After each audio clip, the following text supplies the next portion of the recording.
Chapter 3. Secrets. 3 days before their lives were about to change with the influx of lottery winnings, Antariel, Tara, and Michelle decided to spend the evening at a popular hole-in-the-wall bar in Mississippi, known for its lively atmosphere and local charm. They were looking for a night to unwind and distract themselves from the mounting anticipation.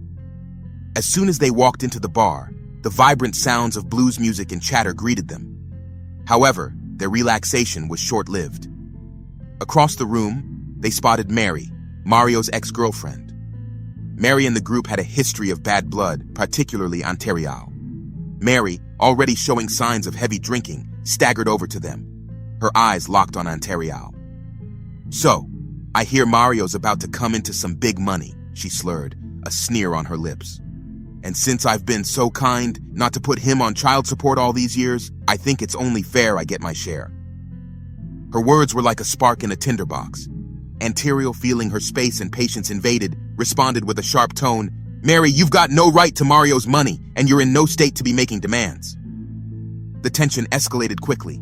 Mary, fueled by alcohol and resentment, poked Antariel in the chest. Reacting on impulse, Antariel pushed Mary's hand away. The push made Mary lose her balance, causing a scene as she stumbled backward, knocking into a table. The bar went quiet, all eyes turning to the commotion. Tara and Michelle quickly stepped in, trying to de-escalate the situation. Tara grabbed Antariel's arm, whispering, "Let's not do this here. It's not worth it." After Tara's whispered words of caution, the tension in the air was palpable. Antariel, Tara, and Michelle quickly gathered their things, eager to leave the charged atmosphere of the bar behind. They moved towards the door, each lost in her thoughts about the confrontation and what it meant in the grand scheme of their changing lives. The cool night air was a welcome relief as they stepped outside, the bar noise fading behind them. They walked silently toward where their cars were parked, the gravel crunching under their feet. As they approached their vehicles, there was a sudden commotion. Mary, fueled by her embarrassment and anger from the earlier encounter, had followed them out of the bar.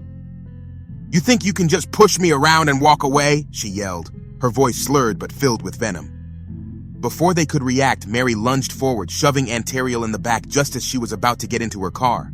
Startled and off balance, Antariel turned around swiftly and, acting on instinct, pushed Mary back. The force of the shove, much more potent than intended, caused Mary to stumble backward and hit the ground with a hard thud. All of a sudden, they start to see blood. Antariel and the girls cannot believe what just happened. "Mary, are you okay? Say something." Antariel stood in shock, almost forgetting to breathe. "What did I do?" "It was a reaction. I didn't mean to hurt her. It was self-defense." In the wake of the intense and unforeseen event, Antariel, Tara, and Michelle found themselves in shock and panic. The night had taken an unexpected and alarming turn, leaving them with a situation they had never imagined they would face. Realizing the gravity of what had just occurred, Michelle took charge. "We need to get out of here now," she said in a calm, urgent tone. "We have to find a place to stash this body quickly, somewhere it won't be found." Antariel, still in shock, almost having a panic attack, has to get calmed down by Michelle. Michelle leaves Antariel to help Tara move the body to the trunk of the Jeep. "We need to get rid of any evidence. We can't let this come back to us." Michelle thought for a moment, her mind racing through various possibilities. Then it came to her. "The old railway tunnel," she said with a sense of grim resolve. "It's been abandoned for years. No one goes there anymore. It's secluded and off the beaten path. It's the perfect place." Antariel, who had been staring blankly ahead, turned to Michelle. "Are you sure?" she asked, her voice tinged with fear and hope. "I'm sure," Michelle replied. "I used to play there as a kid. It's been forgotten by everyone. It's our best bet." They started the car and drove towards the city's outskirts, where the old railway tunnel lay hidden among overgrown foliage and the remnants of a once busy rail line. The drive was silent, each woman lost in her thoughts, the reality of their actions and their decision weighing heavily on them. The tunnel, a relic of a bygone era, represented a desperate hope that they could leave this night behind them and somehow move forward without the shadow of their actions hanging over them. As they reached the tunnel, they exited the car and, with a deep breath, began the task at hand. The tunnel, with its echoing stillness and hidden depths, felt like a world apart, a place where secrets could be kept, where the truth could be buried. We can't tell anyone about this. No one can know what happened, Michelle said firmly as they parked the car. Her voice was a mix of fear and resolve, understanding that they were now bound by a secret that could change their lives forever. Tara and Antariel nodded in silent agreement. Their decision to conceal the night's events was heavy upon them. They knew that moving forward, their lives, their relationships, and their futures would be overshadowed by the secret they shared. The neon lights of Little Chinatown cast a surreal glow as Chris navigated its bustling streets. He had come here seeking an escape from his troubles, a way to drown out the noise in his head. The lively streets filled with vendors and the aroma of exotic foods offered a temporary distraction from his mounting worries. Deep in the heart of the district, Chris found himself in a dimly lit back room, an underground gambling den known only to a select few. The air was thick with smoke and anticipation. Around him, hardened faces were illuminated by the flickering lights of the gaming tables. As he joined a game, the initial thrill of risk and chance gave him a temporary high. He played with a reckless intensity. But as the night progressed, his streak of luck began to wane. His pile of chips, once a small mountain of hope, dwindled to a mere handful. It was then that the atmosphere shifted. A group of menacing figures lingering in the shadows approached him. Their leader, a man with a cold, predatory gaze, leaned in close. "Looks like you're having a rough night," he sneered, his voice laced with malice. Chris felt a surge of adrenaline. He knew these men were trouble, those who didn't take kindly to losses or excuses. "I'm just having an off night," he replied, trying to keep his voice steady. The leader's eyes narrowed. "This isn't just about the game. You owe people, and they're starting to talk. You can't hide in these back rooms forever." Chris's heart pounded in his chest. He realized he was in more danger than he'd thought. As he stood up, trying to make a discreet exit, one of the men grabbed his arm, his grip iron tight. "Where do you think you're going?" In a split-second decision, Chris reacted. He yanked his arm away and pushed through the group, his mind racing. He bolted from the room, their angry shouts echoing behind him.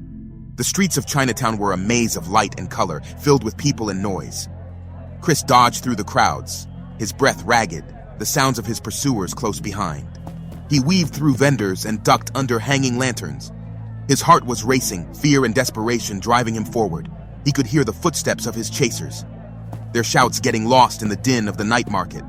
Finally, he saw his car parked down a narrow alley. Summoning the last energy, he sprinted towards it, fumbling with his keys. He could hear the footsteps closing in, the threat of capture looming over him. With a final burst of effort, he reached the car, unlocked it, and threw himself inside. Slamming the door shut, he started the engine and peeled away, the tires screeching against the cobblestone. As he drove away, his heart still pounding, Chris looked at the rearview mirror. The figures were now just shadows in the distance, but the threat they posed was all too real. That night, Chris had come face to face with the consequences of his actions, a harsh reminder of the dangerous path he was walking. The escape into the night was a reprieve, but the reality of his situation was waiting for him, unavoidable and menacing. As he navigated the dark streets, the weight of his troubles felt heavier than ever. One day before the lottery windfall was set to transform their lives, Jason found himself in the extravagant ambiance of a high-end restaurant seated across from the captivating Elise. The restaurant, a place he had only admired from afar, now played backdrop to his elaborate attempt to impress. With her air of grace and sophistication, Elise seemed to belong to a sphere far beyond his own. Eager to match her elegance with grandeur of his own, Jason didn't just stretch the truth about his life. He transformed it into a fantastical tale of success and glamour. "So you're a successful businessman then?" Elise inquired, her gaze a blend of curiosity and awe. Jason met her eyes, a confident yet hollow smile plastered on his face. "Absolutely. I'm heavily involved in high-profile projects. The recent skyscraper in Dubai? That's one of my many ventures," he declared, escalating his lies to dizzying heights.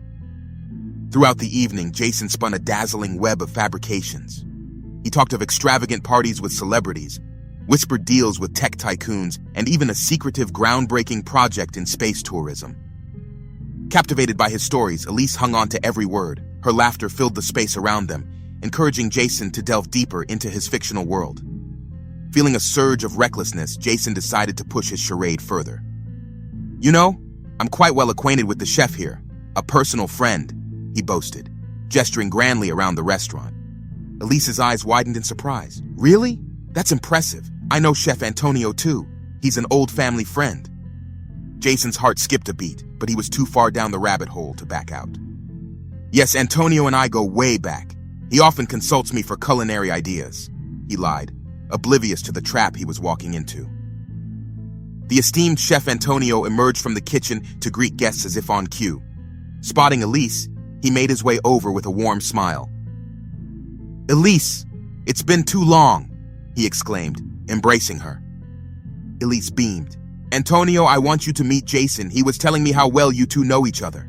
The chef turned to Jason, his face etched with polite bewilderment. I'm sorry, have we met? I don't recall any collaboration. Jason's face paled as his fictional world started crumbling. Before he could recover, he made the fatal error of trying to maintain his lie, adding insult to injury. But Chef Antonio's firm yet courteous denial cut him short. I'm afraid you're mistaken, sir. I've never met you before this evening.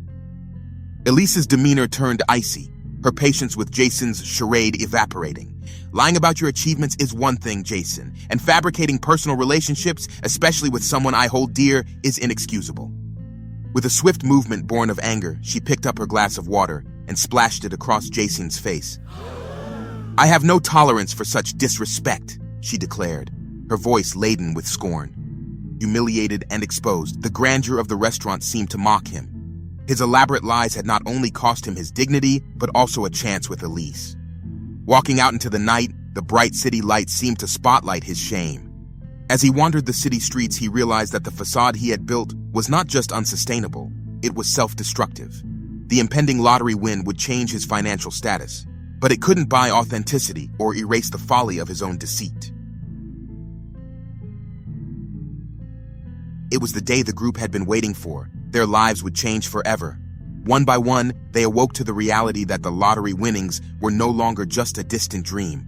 They were now a tangible, life-altering reality. Antariel's phone beeped with a notification as she rubbed the sleep from her eyes. She reached for it, her heart skipping a beat. The message was from the bank. Funds deposited. She sat up in bed. The secret from the night at the bar weighed heavily on her. Tara was already up, her routine undisturbed by the life-changing event. As she checked her account, the numbers displayed seemed surreal. She had plans and dreams to fulfill, but the memory of the recent incident with Mary cast a shadow over her excitement. The money was a blessing, but came with complexities she hadn't anticipated. Michelle, the notification brought a sense of power and responsibility. She had always been the planner, the strategist, and now she had the means to implement her ideas. Yet, the confrontation with Mary and the pact with Antariel and Tara reminded her that money couldn't solve all problems. Chris woke up with a sense of dread, the weight of his debts and the threats looming over him. The notification on his phone was a relief, but also a reminder of the immediate challenges he faced. For Alex, the day started with a reflective mood. The money meant security, opportunities, and a chance to explore new horizons. Jason awoke with a sense of anticipation. The funds in his account were a ticket to a new world of opportunities and power plays. His encounter with Councilman Hargrove and the facade he maintained with Elise had opened doors and exposed risks. He knew he had to tread carefully. Waking up to the notification of the funds, Emmanuel felt a surge of possibilities. He had always been the more grounded in the group, and now he saw a chance to invest wisely and secure a stable future.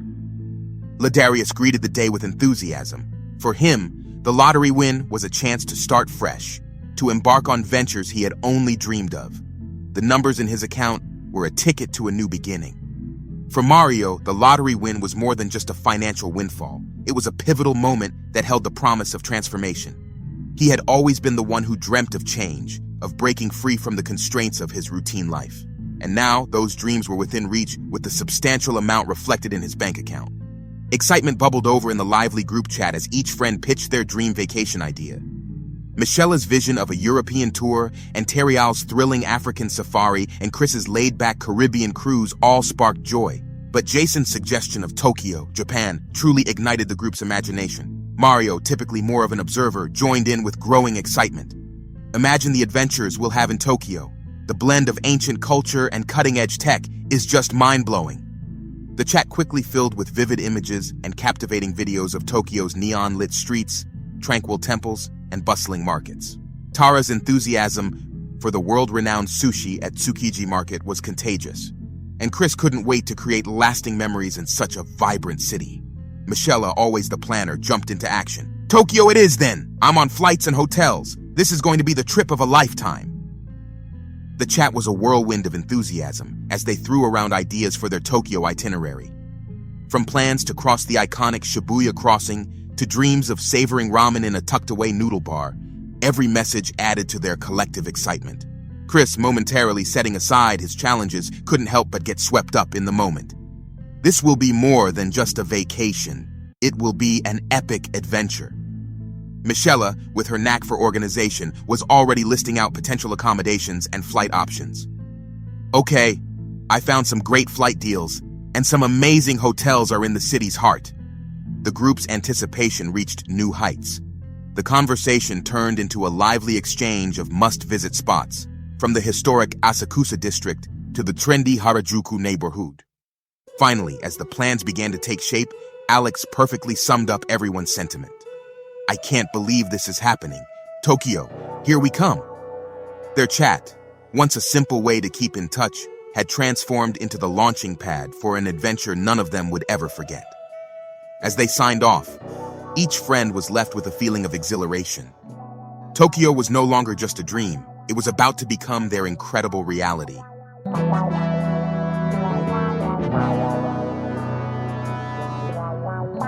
Well, what an explosive chapter that was. You've just listened to another twist in the dark tale of We Hit. If your heart's racing and you're craving more, you know what to do. Smash that like button and hit subscribe.